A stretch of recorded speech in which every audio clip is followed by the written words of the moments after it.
of his team is going to be good. But Oh, okay, wow. we got a different bird, not the fire bird. It's already going to be good at it as up top Mickey. Mickey, is that going to be first blood? Indeed it is. Jabs on his Winter Wyvern. Some HP and mana to him. Ollie takes the Soul Assumption. Boxy continuing with the batteries onto the tower. He's going to get the kill. But if Zai goes down, this would be Talon favorite. For sure. Gets the bash and 23 Savage. Actually, Ollie from Liquid. So no vision up there from the side of Talon. No, Wisdom Rune. Yeah, this is a pretty big deal. Boxy trying to snag this one. He'll get it. Might be able to get a kill on Ollie as well. Getting slowed by the Wyvern though.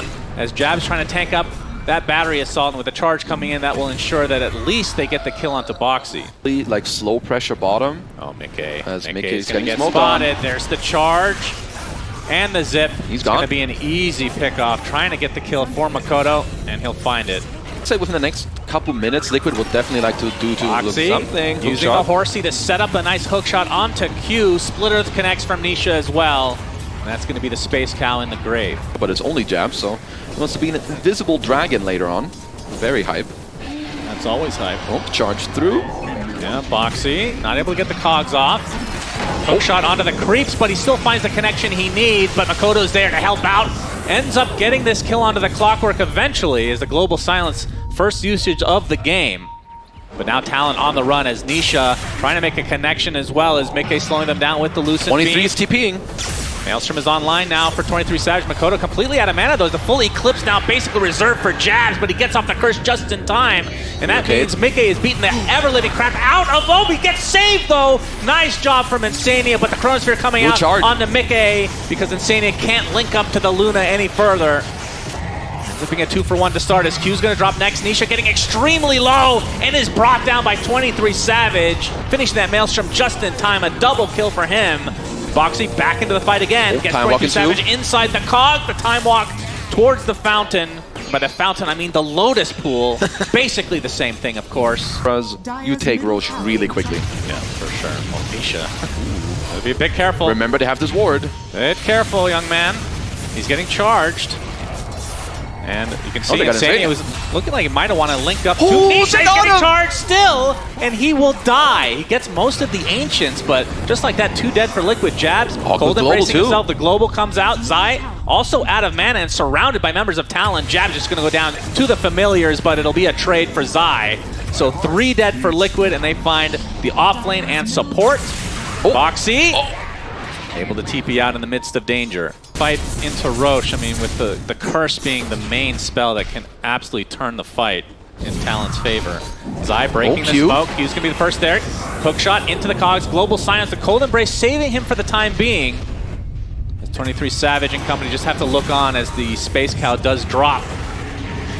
Is that enough for Liquid to feel secure in taking Roche? Or even try to get ahead in this game. And Nisha getting the Aegis to take part in this fight. Zai with the Familiars finds him in the trees. And with that Solar Crest can just rip right through him. The Cold Embrace is going to save him for a little bit. But Jabs, nowhere you can go, my friend. Nice pick off there from Zai. They still want to do this. So it's just a free tier 2 as Makoto is TPing in. Charge is coming. Bulldoze activated. Zai, the Yules is there from Nisha. Take off the Bulldoze, forcing out the BKB from Q. Now Makoto trying to go on top of Visage, but that is a really tanky target. 23 Savage is looking for a potential Chronosphere, but gets stunned mid-air. And now will be forced back by the Ancients, kind of in a weird spot. Jabs is just going down, but the Chronosphere comes out on 2. The Curse on top of Luna, not the greatest layering from Talon. It's a 1-for-1, but that's a core for support, and now they're going to find the big, bad, faceless Void. Down goes 23 Savage, and now we're going to see the Tormentor. Who gets the shard? It's going to be the Jetpack. It's Jetpack, man. I think either way, they're going to be super happy. Getting Aegis, Cheese against a Void lineup, like they kind of lag damage. You know, they might have enough to kill one, but I don't know if they can fight through an Aegis. Yeah, the Talon are too late. I don't know if they want to still go in here. Oh, 23 Savage is going to get the Chrono. This is on the Luna. This is no Aegis this time. Relocate, but the Global Silence is there. So they do get the successful kill onto the Luna. Now the charge onto Insania. Nisha left all alone for the time being. And his partner in crime will drop. Nisha still with that Aegis in tow. And the TP is actually canceled via the curse. So Zai stuck in place as well. Very good fight for Talon, but 23 Savage taking a little bit too much damage. Boxy with the hook shot onto the BKB Q, stuck inside the cogs. They'll be able to clean him up, but 23 Savage going in and out with that shard. It looks like Zai will eventually be brought down to his knees. If Visage does have knees, we'll never know. As Boxy the bash trees with Anisha trying to get up.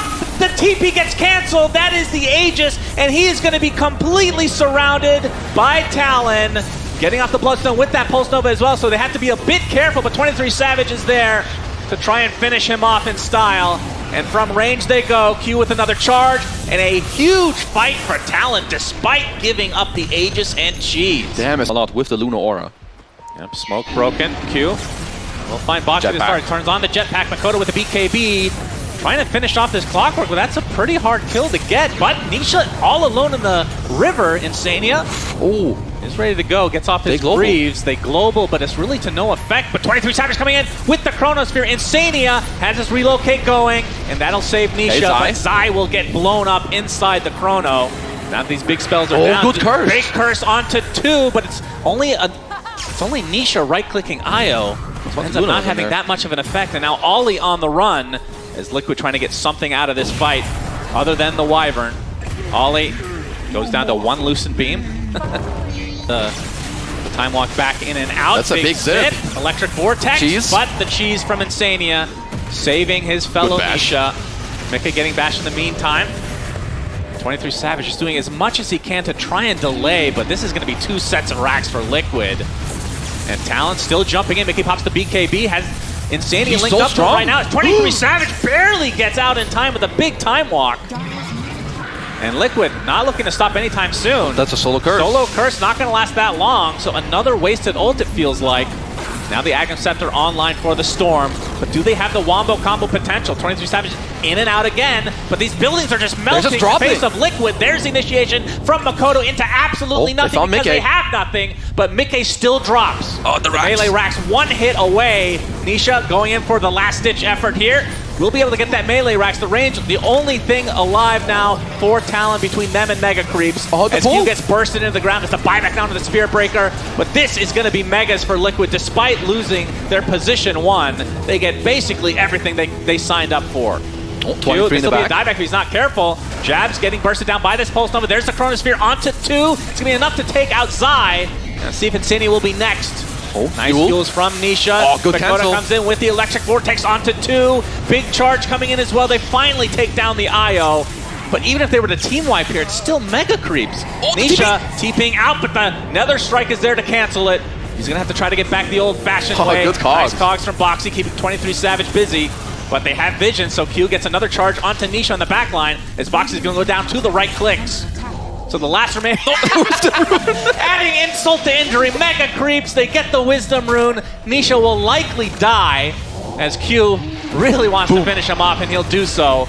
So a full team wipe, but Talon have no building. Now, wait, what happens if he dies? Does the Eclipse go away? I think it does. So that's the one risk you have. I think I mean, Talon need to be ready. If you get caught off guard here without buyback on one of these lanes, the game might just end. Yeah, that's one thing. Liquid don't really exactly, other than the hook shot, don't have a ton of jump. As the Diabolical Edict starting to go out here from Nisha. Charge to try to delay from the likes of Zai. All known as the jump, you can just go in the buildings. Walks in, time walks out. Zip on in, zip on out. That's all they can do, but the buildings are still melting to the Familiars and the Moonglaives. Both tier 4s extremely low. Q forced to pop his BKB. Eclipse. There's the Eclipse coming out. There's the Chronosphere onto 4 heroes into absolutely nothing. That has been the problem for Talon all game long, but a nice charge. Keeping Nisha at bay. He's getting pretty low, but the Bloodstone keeping him nice and healthy. Another Eclipse comes out. Not enough to get an initial kill, though. But again, the Ancient exposed. There's the fortification, but Liquid will likely be able to take this out now as GGs are called. So Liquid take game number 1. I mean, you can see the ideas from Talon. Yeah. It's just they didn't get late enough into the game to be able to execute it properly. In the last Foreman Chrono, they were cursed, actually. That's why he dealt no damage. All right, that'll do it. And then in some of the earlier fights, like I think Talon did so well in this early mid-game to hold on, but then Liquid, they just get one fight and their entire draft and the tempo, it will just go through the roof. Like,